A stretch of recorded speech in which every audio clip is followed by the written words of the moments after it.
Bismillahirrahmanirrahim. Assalamualaikum warahmatullahi wabarakatuh. Alhamdulillahi wahibil atiyah, wassalatu wassalamu ala khairil bariyah wa ala alihi dawil nufuzi zakiyah amma ba'du.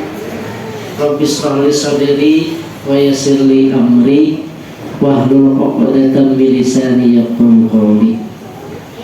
Qala Allah Ta'ala fil Qur'anil Karim, a'udzu billahi minasyaitonir rajim. Bismillahirrahmanirrahim. Ya ayyuhalladzina amanu kutiba 'alaikumusiyam kama kutiba 'alal ladzina min qablikum la'allakum tattaqun. Wa qala Nabi sallallahu alaihi wasallam, man shoma Ramadan imanan wa ihtisaban ghufira lahu ma taqaddama min dhanbi.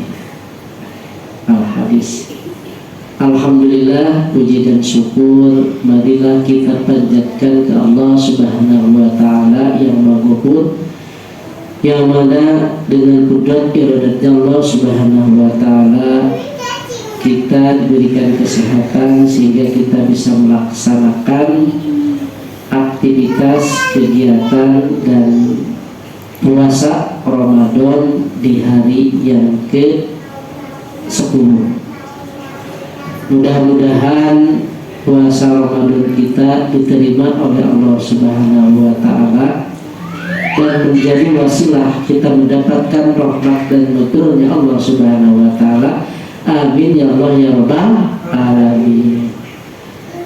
Salawat dan salam adalah kita curahkan kepada kanjeng Nabi Muhammad SAW, kepada keluarganya, para sahabat, para tabi'in, atba tabi'in, para ulama, dan tidak lupa kepada kita sebagai umat Rasulullah SAW.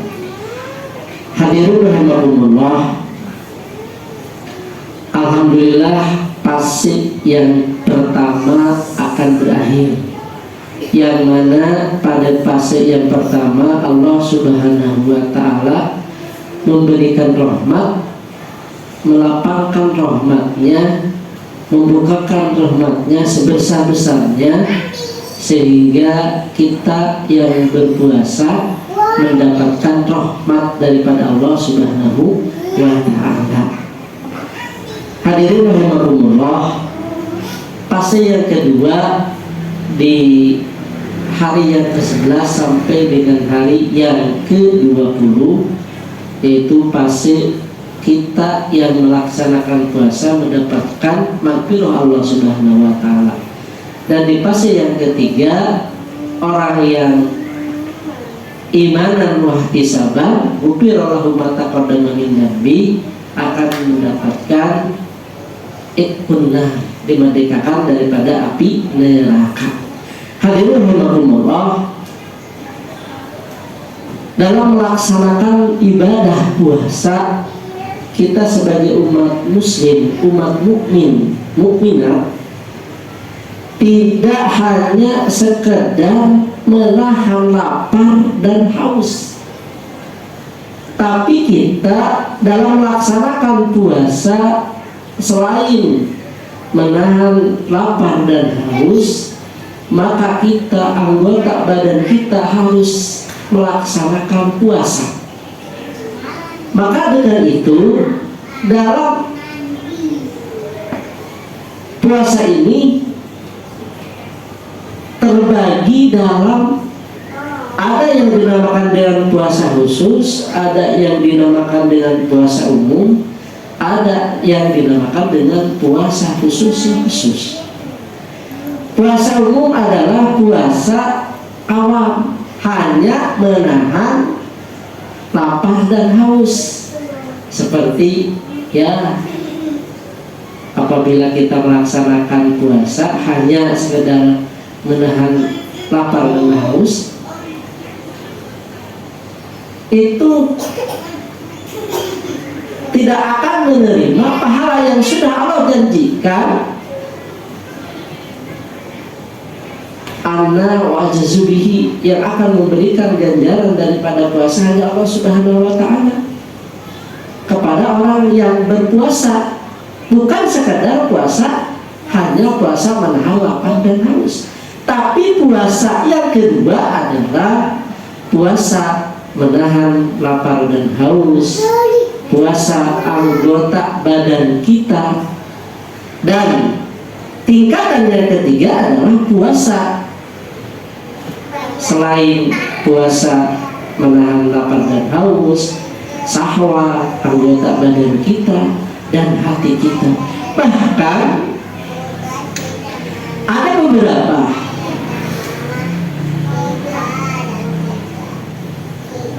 dosa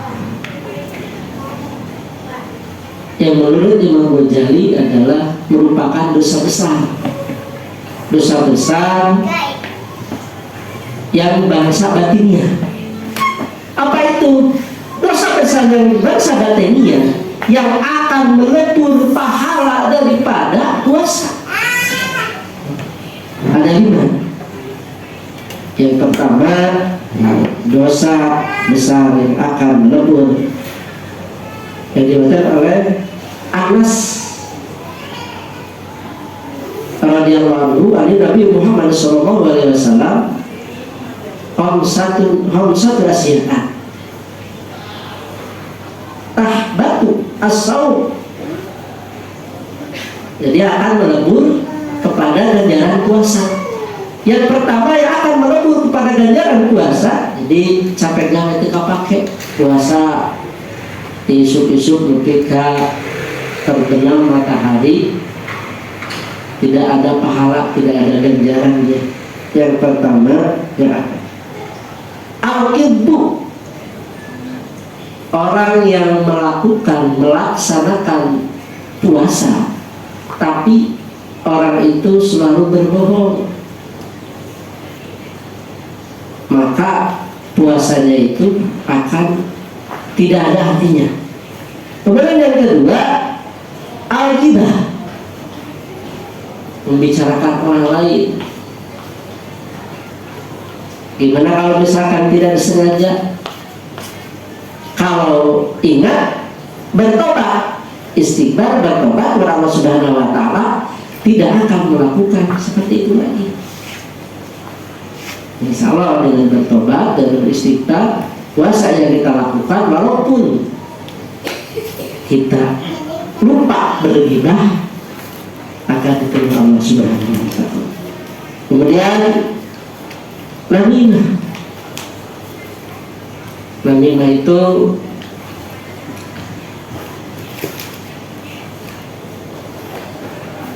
orang lain dengan orang lain sama kita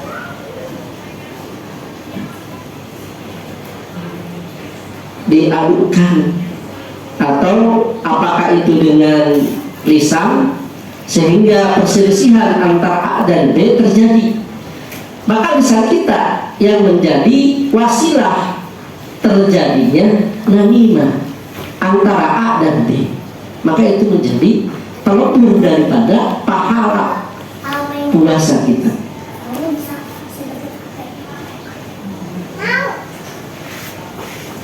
Kemudian an-nadu bisahwat. An-nadu bisahwat yang bisa melebur dosa itu adalah melihat yang tidak boleh dilihat, yang menjadi penglihatan bisa mendapatkan dosa. Apabila dengan memakai syahwat, maka akan melebur atau menghancurkan, menghambat daripada ganjaran puasa. Hadirin rahimakumullah, kita sebagai umat muslim, umat mukmin, mudah-mudahan puasa yang kita lakukan sama dengan puasanya para sholihin. Amin. Sama dengan puasanya para ulama. Amin. Sama puasa dengan para sholihin, sehingga apa yang kita lakukan, membaca Al-Quran, thalabul ilmi, itu mendapat pahala yang Allah Subhanahu wa Ta'ala kan nanti berikan kepada kita, ya. Itu ya. Jadi puasa kita tidak hanya sebatas menahan lapar dan haus dan nafsu saja, tapi hati kita harus berpuasa. Itu akan menjadi wasilah daripada kita mendapatkan anna wa ajzubihi. Yang akan memberikan pahala puasa itu hanyalah Allah Subhanahu wa ta'ala. Mungkin itu saja yang bisa saya sampaikan. Mohon maaf. Wassalamualaikum warahmatullahi wabarakatuh.